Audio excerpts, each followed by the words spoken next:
Baik, bismillahirrahmanirrahim. Assalamualaikum warahmatullahi wabarakatuh.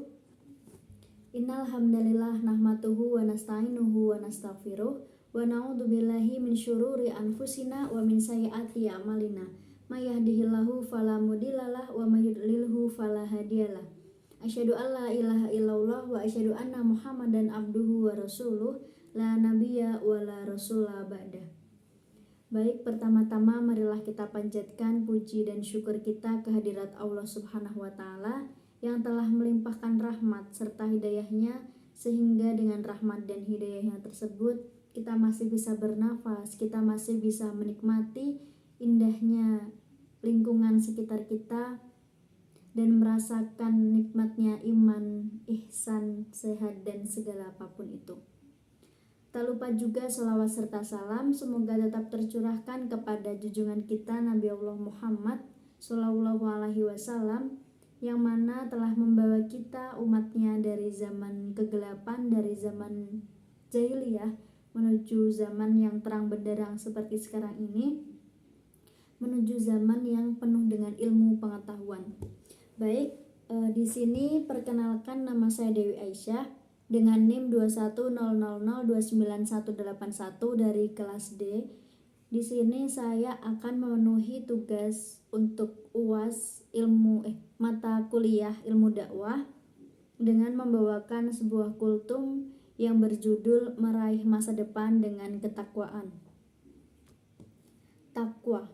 Takwa di sini dapat diartikan dengan meninggalkan apa-apa yang dimaui oleh nafsu, oleh hawa nafsu, karena kita takut terhadap Allah, karena kita ingin meraih ridho dengan ketentuan-ketentuannya, serta untuk mempersiapkan adanya hari kiamat.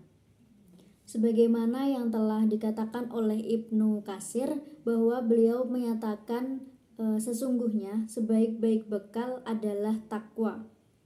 Karena kita di dunia ini hanya sebentar, kita di dunia ini hanya numpang, istilahnya kalau orang Jawa numpang minum, maka kita harus mempersiapkan bekal untuk tujuan kita nanti. Tujuan kita kemana? Ya ke akhirat. Nah, apa sih bekal yang perlu kita bawa untuk mempersiapkannya itu? Hal itu adalah takwa. Nah, agar kita dapat merasakan ketakwaan itu, maka di sini ada 5 faktor. Yang pertama, faktor penunjangnya adalah mahabbatullah. Yang kedua adalah muraqabatullah atau merasakan adanya pengawasan Allah. Yang ketiga adalah menjauhi penyakit hati. Yang keempat adalah menundukkan hawa nafsu. Dan yang kelima adalah mewaspadai adanya tipu daya syaitan. Dari kelima itu kita akan bahas satu persatu. Yang pertama adalah mahabbatullah. Mahabbatullah dari Ibnu Qayyim berkata bahwa mahabbatullah itu adalah ibarat sebuah pohon kecintaan dalam hati, yang mana akar dari pohon itu adalah merendahkan diri terhadap Allah, serta batangnya adalah ma'rifah kepada Allah. Rantingnya adalah rasa takut terhadap Allah, rasa takut terhadap siksanya, terhadap balasannya atau apapun, serta daunnya adalah rasa malu terhadap Allah, dan buah yang dihasilkan itu adalah ketaatan kita kepada Allah. Kemudian bahan penyiramannya agar pohon itu subur adalah dzikir kepada Allah, mengingat kepada Allah. Itu menurut Ibnu Qayyim, mahabbatullah, cinta kepada Allah. Yang kedua adalah merasakan adanya pengawasan Allah atau muraqabatullah. Dimanapun kita berada, kapanpun waktunya itu, pasti Allah bakalan selalu ngawasin kita. Tapi kita juga harus yakin bahwasannya, oh Allah itu ngawasin aku. Jadi kalau semisal kita mau berbuat maksiat, itu kayak mikir dulu, oh iya, diawasin sama Allah. Jadi adanya rasa malu dalam diri kita sehingga tidak jadi melakukan maksiat. Itu yang kedua, muraqabatullah atau merasakan adanya pengawasan Allah. Dan yang ketiga adalah menjauhi penyakit hati. Penyakit hati itu bisa juga dengan egois ataupun iri dengki, lalu tidak senang atau dia itu merasa gelisah kalau teman atau saudara atau orang lain mendapat kebahagiaan. Itu merupakan sesuatu yang harus dihindari agar hati kita menjadi bersih, tidak menjadi penyakit di dalam hati. Yang keempat adalah menundukkan hawa nafsu.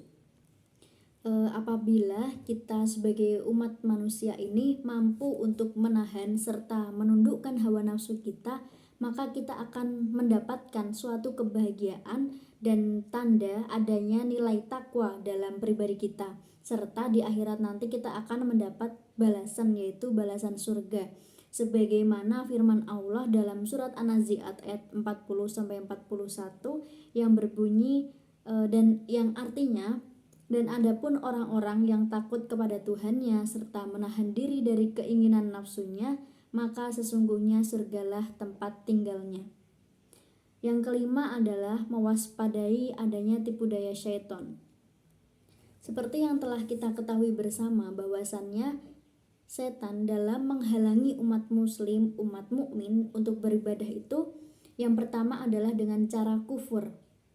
Kalau seseorang selamat dari kekufuran itu, atau bahasanya setan gagal untuk menaruh kufur dalam diri kita, maka dia akan mengubah caranya atau mengganti dengan bid'ah.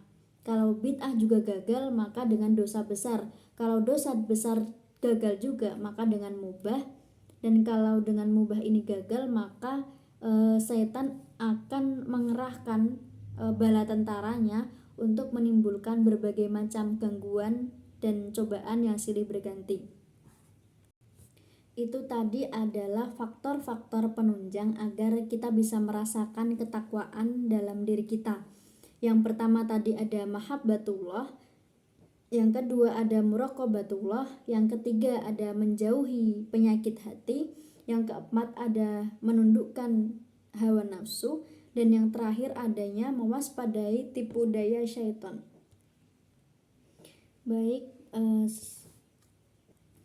Baik, mungkin cukup sekian yang dapat saya sampaikan sebagai pemenuhan tugas dari mata kuliah ilmu dakwah. Semoga hal yang disampaikan sedikit tadi dapat bermanfaat bagi para pendengar. Sekian dari saya, ada kurang dan lebihnya saya mohon maaf. Billahi fi sabilil haq fastabiqul khairat. Wassalamualaikum warahmatullahi wabarakatuh.